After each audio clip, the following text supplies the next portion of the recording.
Pansamantalang nanunuluyan sa isang paaralan sa Pasay City ang mahigit 300 pamilyang nasunugan kahapon sa Barangay 157 Apelo Cruz sa bayan ng Malibay. Suspendido naman ang klase sa Apelo Cruz Elementary School na napinsala rin ng sunog.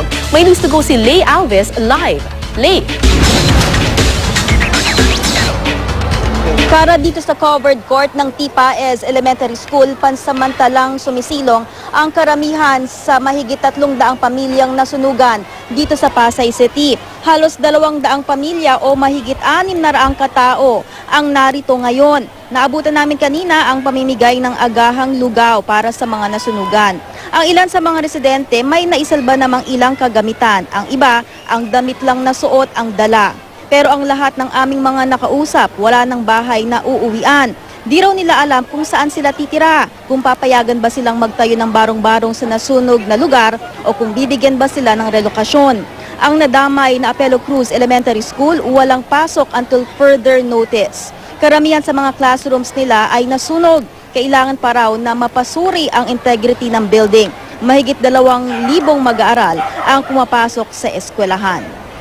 Kung makakabalik kami doon sa kung makapagpatayo kami ng kahit barong-barong, babalik kami doon.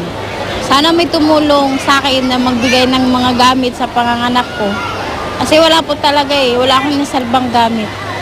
Siyempre, yung mga bata, paano na yung mga bata, di ba? Tapos, ang nakakasama ng loob, nasusunugan ka na, yung mga looters, yung grills, inalis, pagkatapos doon yung mga gamit ng teachers.